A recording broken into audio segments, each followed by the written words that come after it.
What I saw in Nation newspaper today is very unfortunate. Even data protection measures, I have been a victim for the last 1 week.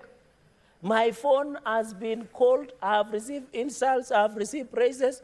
As we talk today, my phone, Mr. Speaker, has over 12,000 messages, SMSs.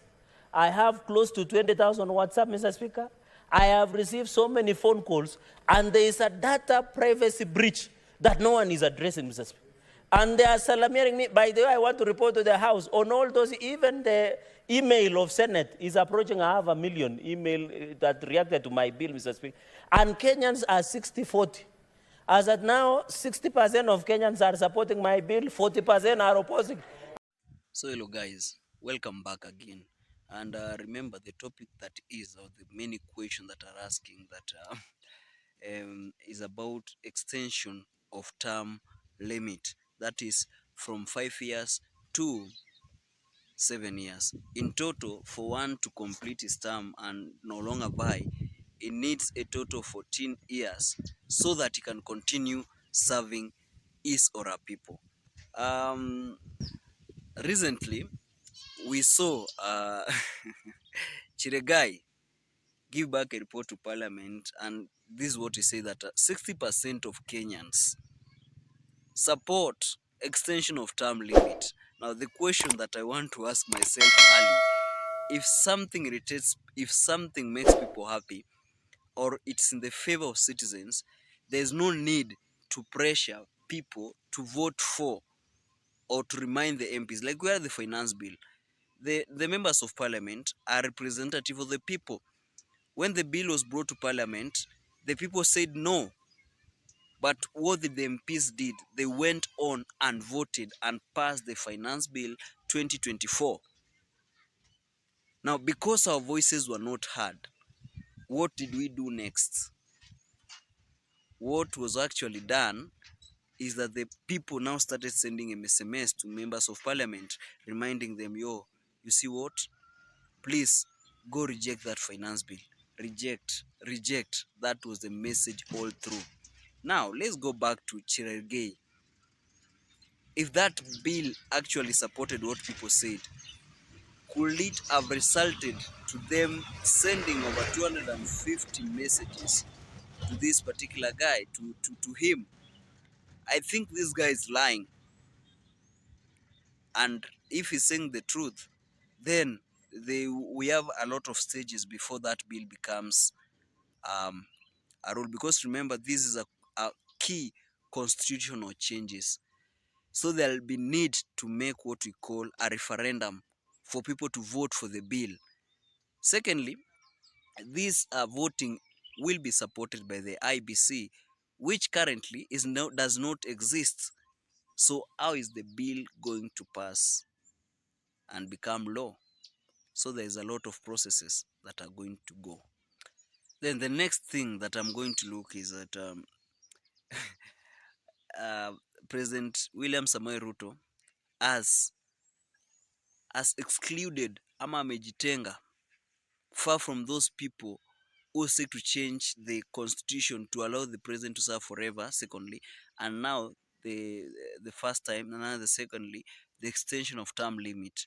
Remember that MP from North at Eastern Kenya who said that we want to change these constitutional changes to make maybe Ruto to serve for a long time. But William Samoei Ruto said that he is not going to allow at all to make these key constitutional changes, and that is ready to serve the 10 years alone. But secondly, it was brought back again, but Ruto again refused. And now we have Cherargei, who has brought these bills. But remember, these people who are saying this, they do not come from Azmio. They do not come from the Roots Party of Wajakoya. They do not come from from other coalitions, but in exception of Kenya Kwanza. And we know William Samoei Ruto,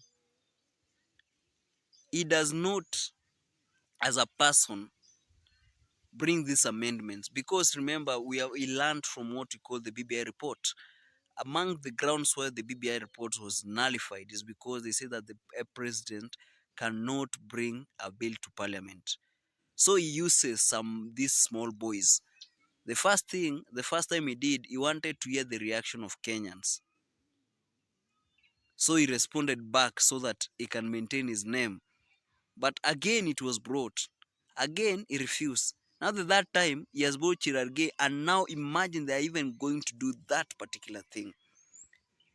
Now, the other thing that I'm going to look at, remember, we have had to the issue with the term limit is on two people. That is Cherargei and this particular person that we call um, Cherargei and Karungo Dhango.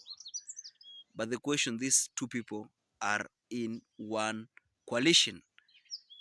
But for one thing I've seen with these members of parliament, they do not represent us. They represent their own selves and the interests of the parties. Parties that, although the parties fund them to win or give them money for campaign, equally that money comes from the taxpayers' money, because political parties are funded by the taxpayers. So at the end of it all, we are the source, and they should listen to us, not putting the interests of party members ahead, because we are the owners. We fund those political parties that fund them, and we equally choose them. So they should listen to us rather than listen to the interests of the parties, rather than uh, checking on their own stomachs and their own interests, among others. But again, there's a time that William Samuel Ruto said that politics is a game of interests. So at the end of it all, the members of parliament do not represent us at all. Mark that. They don't. What they present the, their own interests and the interests of the parties and the interests of their own leaders, so they can win influence, so that they can continue guiding us. But I'm going to now, Karungo Dhangwa has been genuine, say that amekuwa akiongwa so that he could impeach the deputy president. But the question is that, is this guy biased, or is it that because one of their own, Rigathi Gachagua, who he supported, was impeached? Simeon Cherargei does not speak for others. He speaks for himself. Karungo Dhangwa does not speak. Okay, he might be genuine, but his genuineness does not come from the best interest of the people. It's some sort of revenge for what was done to one of their own. So thank you. Let's meet next time on more interesting topics. Yeah, thank you.